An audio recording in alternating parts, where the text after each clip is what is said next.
When I did the video about, what was it called now? I can't remember. Not the last one, but the one before that. The one I did with the screen black, just me talking. There was a comment, I forget who made it, but I did chuckle when I saw it pop up. And it was basically saying, everything's shite.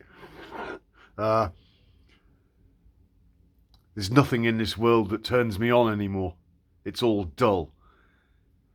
And this is a realization that many people are having, but they rush from one thing to the next, always looking outside themselves.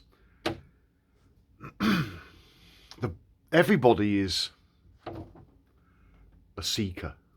Everybody. Now, the majority are unconscious seekers. They're looking for something. Something's missing. So they're looking in the outside world for something to titivate them, to tickle their fancy. And these things are just distractions. And then there are other seekers, people that want to know the truth, and they're looking at religious scriptures. They might get caught up in religion for a short time. The wise amongst them are critical, very critical people. Not critical as in, being negative criticism. It's just, they'll go along with something for a while and they recognize that nothing's changed. They still have the same perspective. They might have learnt something new, but it's not giving them anything.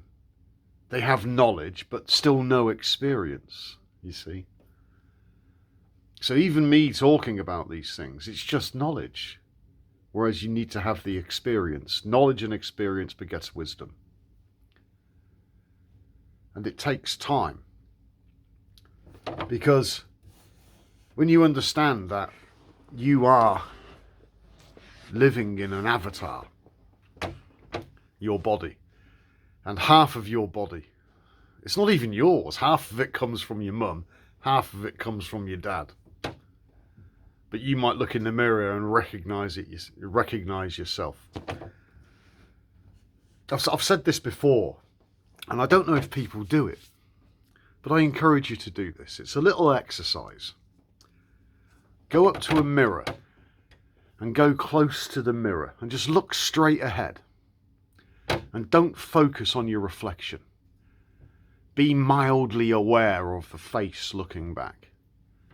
And just stay there for a minute or two. And when you're comfortable, just slowly move your face back. Slowly move your face back and say to yourself, internally or vocally, who am I? And keep moving your face slowly back from the mirror. Don't focus. At some point, your eyes will focus. And you'll see your reflection. And you won't for a split second, you won't recognize your face. You've become disassociated from your own avatar. So who are you?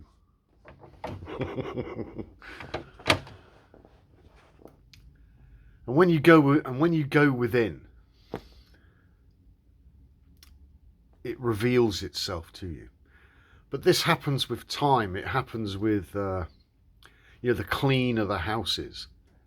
You have to clean the house to raise the energy, to let the body do what it was naturally designed to do. You don't put diesel in a Ferrari. It does not work. Your body is a Ferrari. It runs on a particular fuel. If you put the wrong fuel in it, you're going to have a drop in performance. Now, what you seek has always been there. And when I realised that, I was driving a car at the time, and I had to pull off the road because I got into a right emotional pickle because it was just so overwhelming. It's always been there, waiting for you to look within. But these things are experienced. You can't describe them with words. If you look at all of the religious scriptures, you get beyond the religious dogma. When it describes heaven, there's very little information about it. Very little information is written about the realm of heaven. You know, the Father's kingdom. Very, very little. Because you can't. It is. Let me put it this way. Your mind is in a box. And it's a three-dimensional box. Up, down, left, right, forwards, backwards. And the fourth dimension is time. That's the cube. That's what your mind is in. Now, when you get beyond the cube, when you are outside of the box, there are no defining boundaries. There is no up, down, left, right. These things become concepts. So the mind needs concepts to understand. When you remove the concepts, it doesn't understand. Here's another exercise for you.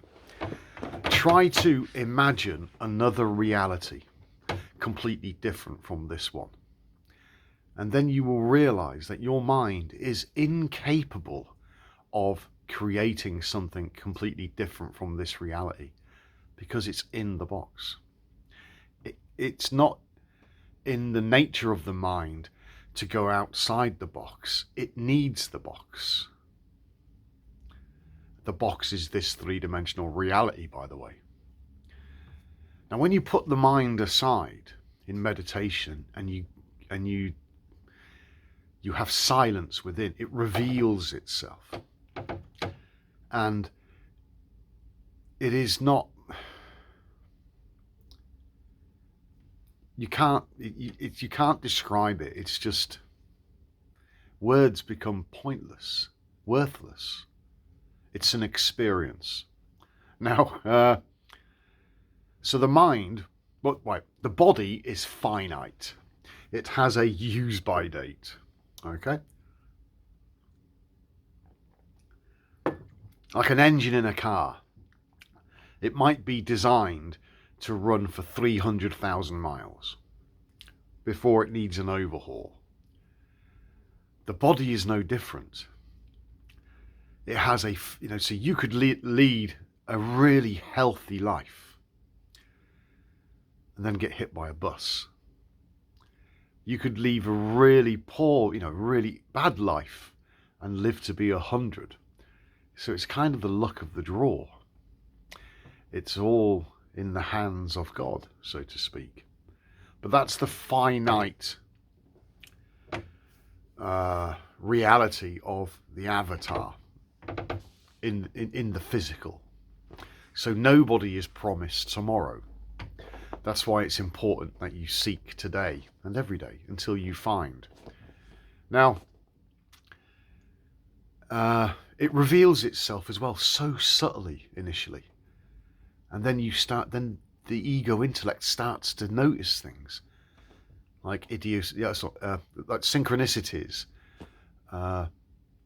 the things people say, the lyrics in music. You'll see numbers 1111. If you're seeing 1111, pay attention to that. Not specifically the numbers, but just become more conscious, be more aware. Now, so the body is finite. The mind is associated with the body. But consciousness is not associated with the body. Consciousness exists outside the body and uses the body as a tool. And when the consciousness has decided that the tool it serves no purpose anymore, the consciousness withdraws and the body withers. This is why Jesus cursed the fig tree, by the way, because there was no fruit developing inside it. Okay, so you need to develop your fruit, and which is internal. It's energy. Now, the mind is finite as well because of its association with the body. When you go into meditation, you're putting the mind aside. And then you can transcend the physical and you go into the metaphysical, which is not it. I don't even like using the word infinite because that means infinite. Because the universe has boundaries, although they're not what humans think they are. It doesn't have an edge. Put it this way.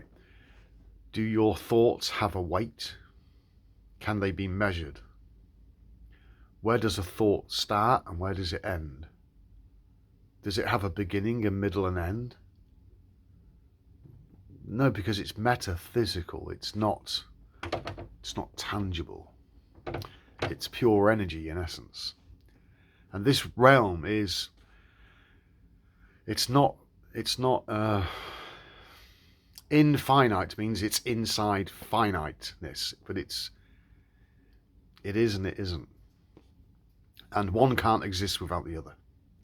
So you have to have a mind, a questioning mind, where you're questioning yourself.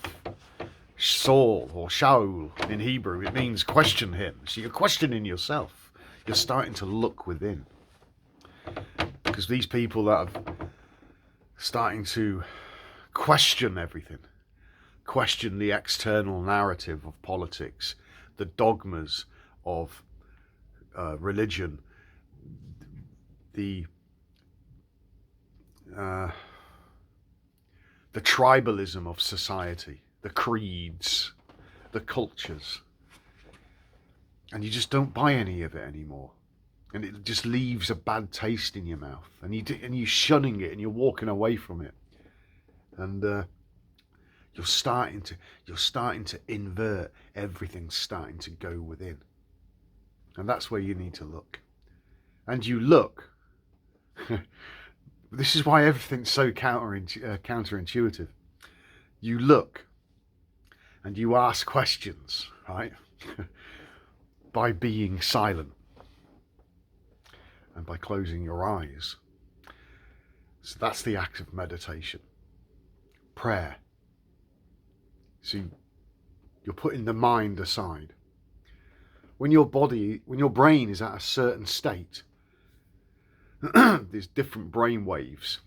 When it gets to a certain state, God closes the door. In other words, it shuts the outside world out. Now you're in the ark. And God told Noah means rest. So you're in a place of rest. Nothing's happening. It's Zen. It's the Tao.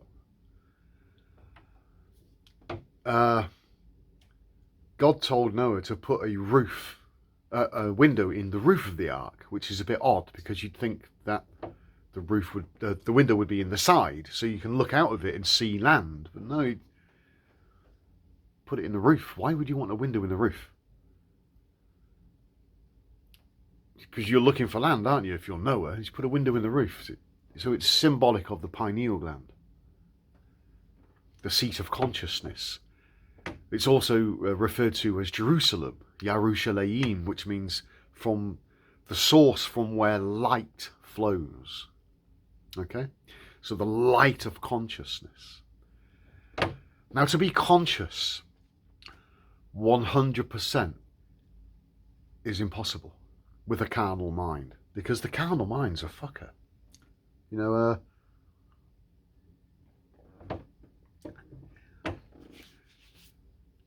you might be driving your car and you see a beautiful woman perhaps, and she might catch your eye. Same applies to you girls. Females ogle just as much as men. They're just not so obvious. But anyway, these attractions are going on, and you're unconsciously drawn into it. But the more conscious you become, then you start to recognize the routines that you've inherited. Like, why am I looking at that woman just because she's wearing a nice dress? You start to question the narrative of your own mind, of your own patterns of behavior, the things that you've inherited from culture, from society. You know, you might be drinking beer with your friends and they're talking about the same shit over and over again, and you used to as well. But now it bores you shitless. If they're not talking about the mysteries of life, you ain't interested. You don't want to be there. It's not that you hate them. It's just so dull. And you find yourself being channeled even more and more and more. And ultimately, you'll be stood there and you'll be alone. And that is the process of becoming all one. Alone, all one, it's the same thing. Phonetics. The energy starts to move. The Kundalini will rise. And this depends on climate change. Not outside. Everything happens inside. When the environment inside your body is conducive for the flow of energy, then things will happen. I couldn't tell you how long that takes. I've no idea. It just happened. I stopped eating meat. I stopped drinking because of I just got sick of it. Dull. Going out and meeting old friends. There's nothing wrong with those people, but I didn't want to be a part of that anymore. It was the same story. They had certain expectations of me, because they'd constructed a graven image of me in their minds, and they expected me to turn up and be the same, but I was changing. The way I thought was changing. My likes and dislikes changed. My interests changed. Everything changed. I've alluded to this. I said when you invite God into your house, he has a look around. He doesn't like the way it's decorated. He may not like the furniture, so he moves stuff about. As a metaphor. And then you change. And the more you how do I put this? The more you know yourself, the more you will recognize the vanity of your own mind. And then you look at society and recognize the vanity of society. Everything it does is a vanity. In the UK at the moment, there is lots of building going on, lots of construction, roadworks, houses being built by the millions. Build back better. And I'm watching this, mildly amused, because I'm a builder as well. But I am not the builder that rejected the chief cornerstone. Now, some of you might have heard that saying. Some of you may have not. But a builder that rejects the cornerstone is somebody that builds something. Now, everyone builds something. You've built a body. Whether it's a good body or a bad body, whether you've inherited a mess or not, doesn't matter. But the majority of human beings are rejecting the chief cornerstone. And what is the chief cornerstone? It is consciousness. Go on Google and look up Georgia Guidestones. And it was, they've been there for a long time now, but they had a stone, a cube stone that was placed at the top of one of these slabs. And they took it out and smashed it because humanity is rejecting the chief cornerstone, which is consciousness, because they're unconscious, or in biblical terminology, they're dead. Let the dead bury the dead. And that's a really harsh saying, because a man said to Jesus, "Jesus, can I follow you?" And he said, "Yeah, sure, come along." And the man said, "Yeah, but first I must bury my father." And Jesus said, "Let the dead bury the dead." That's quite harsh. What it means is that let the world do what it does. You do what you need to do. I've had a couple of emails, and Aaron, I've read your email. I will reply. So sorry about the late delay. And I've lost my train of thought.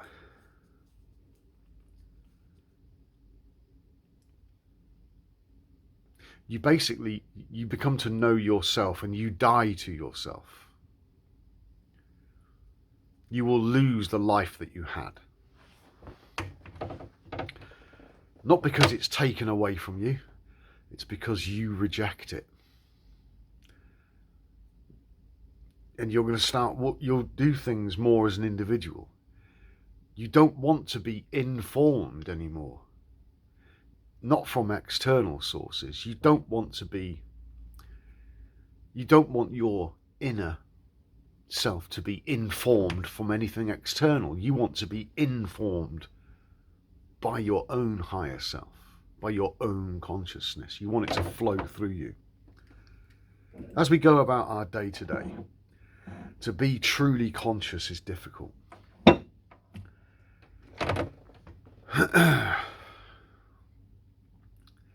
Now I'm setting myself up to disappear and do what I need to do. To the point where I want, as I've alluded to in other videos, where I'm going to reset my own God. I'm going to frag it with a massive burst of energy. And all those paths, all those neural paths that have been well trodden, I'm going to wipe them all out. I'm going to change the topography of my neural network, so to speak. Resetting the landscape, so to speak, internally before it happens externally. Now, the ego doesn't die. It's still there, but it's no longer trying to be a master. And what will happen is that instead of just being like 1% conscious or 10% conscious, you will become 100% conscious. You will be conscious of everything that your body is doing. You will be conscious of the autonomic nervous system, heart rate, breathing. You will be conscious of the hairs, each individual hair on your body, because your subconscious mind that runs all those systems will be telling you. You'll be conscious of everything. And at that level of consciousness, you will know what other people are thinking, feeling, doing. That's godlike. Because the connection then has become so profound that the information just flows through you. The inner net, as opposed to Satan's copy, the internet.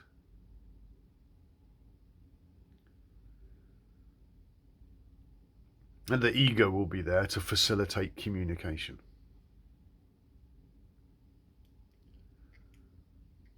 And that's probably about it. So everything that we seek is inside us. Always has been.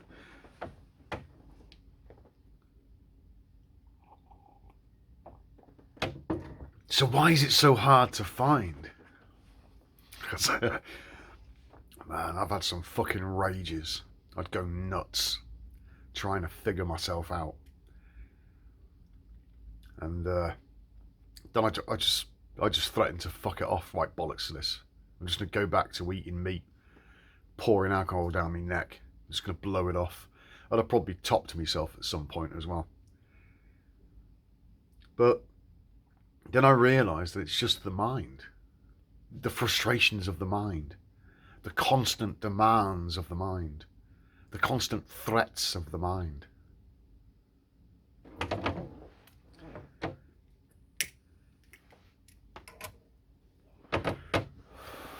Years ago, a friend of mine shot himself in the head. This was in Iraq. And I pulled the plug. I refused to soldier. It was about the 13th of December 2008, I think. Pretty miserable, dark episode in my life. And I just had enough. I was done. I was done with everything. And at that stage of the game, I hated the army. I hated what it stood for. I hated politicians. Couldn't stand any of it. And I was stood there in uniform. It was fucking horrid. Anyway, so I chucked all my weapons off and basically said, fucking shove it up your ass. I ain't doing it anymore. So they put me into a hospital to ship me out. It takes a couple of days to organise such things. So I'm lying there in my hospital bed, feeling pretty fucking miserable. And at the time I was listening to music, Metallica. Songs like King Nothing, Wasting My Hate, and Bleeding Me. And the fucking lyrics, man. They were jumping out at me. I mean, you know, like half the song would be just like normal, and then the lyrics would just get louder. It's like calling out to me. It's the fucking weirdest thing. And I was lying there in the hospital bed. And there was other guys in there with various injuries and what have you. And I just had this realisation that, but it's not vocal. I realised that none of this is happening to me. And all of my suffering was caused by my mind. And it all disappeared. The misery of the entire episode, the misery of the experience, the whole thing, it just lifted. Just like that. No drugs. What did they give me? They tried to give me diazepam. Fucking, no, I ain't taking that shite. Fucking surrounded by zombies, and now they're trying to give me some tablets to turn me into one. Nope. And it all left for about an hour. And I was just lying there in the hospital bed thinking, what the fuck is going on? I felt fine. Nothing was happening to me. It was all in my mind. And after about an hour or so, the mind came back with its misery, and I kind of recognised it as an imposter. Who the fuck is this guy?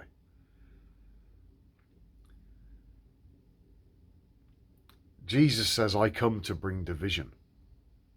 So I'd had a division in my psyche. Psyche means soul. Where there was one that was suffering and the other one wasn't. So who was he and who was the other?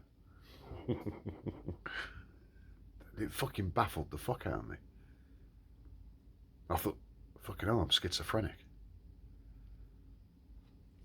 It took me a long time to realise what happened. Nearly 10 years.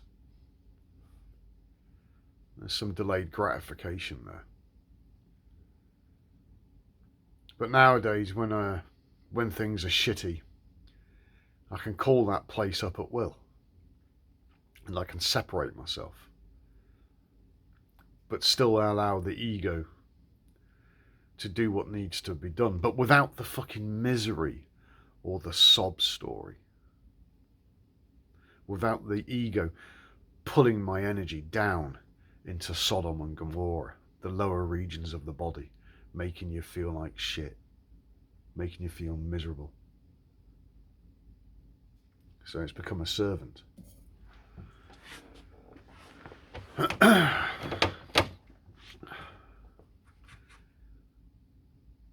So that would be the story of, I'm pretty sure some of you have heard it. There's this story of a man who's walking in the desert and he's in a shit state in the wilderness, and he looks down in the sand and he says, I only saw one set of footprints and I was walking on my own. And then there's a reply, and he said, no, those are my footprints. I carried you. So when you have those kind of experiences, that's fucking mind-blowing stuff, because you're like, whoa, the mind isn't in charge. Never was. But that's the illusion. That's the deception. People think they are the mind. But they're not. Is it a necessary illusion? Yeah. You could argue that, yeah, it's a necessary illusion. How could somebody learn the difference from good and evil if that illusion doesn't exist? How could somebody exercise free will as an individual? Now, those people that are seeking, they are learning what free will is. And the people that are not seeking, the people that are coerced, steered by culture and society, politics, they are on the wide path. But the individual that recognizes all those things as some kind of a trap, they become distrustful. So they become more and more standoffish. They're walking off the wide path. They're going their own way. They're being guided by something higher than the mind. And it's always been there. And then you'll have these realizations. Now, these realizations have to be, look, real I-zation, real I. So it's you having the real I-zation. It's an individual thing. It's not hearing it from me. That's just second hand.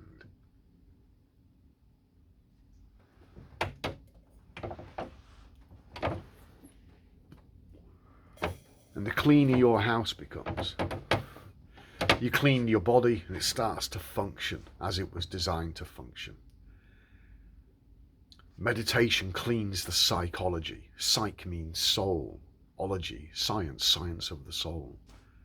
And then your true self, your essence, reveals itself to you. But when the student is ready, the master will appear. You don't need a guru. You don't need a leader. You have one inside you. You're it. The Exodus, that's what I was going to talk about. People read the Bible and they think these things happened thousands of years ago. Let me tell you this, and embrace this. The Exodus is in full effect right fucking now.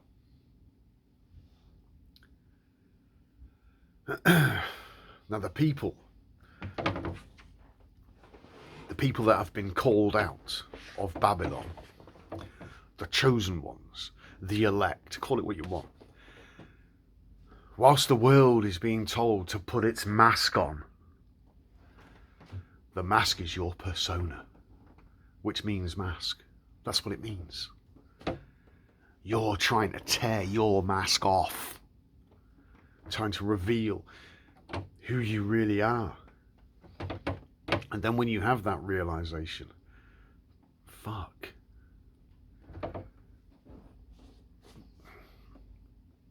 Because your own Jesus has turned up and told you.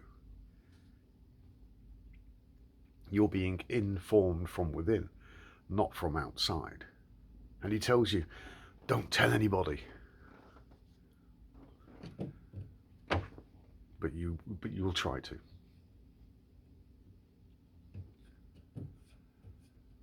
When the Israelites, so Israelite comes from the word Ishi Sarah El, which means individuals that struggle with God. God is your brain. So you're struggling with it. See? All the shit you've inherited. You're trying to clear it all out. What the fuck is going on? It drives you nuts. And you think you're losing your mind. Fucking hallelujah.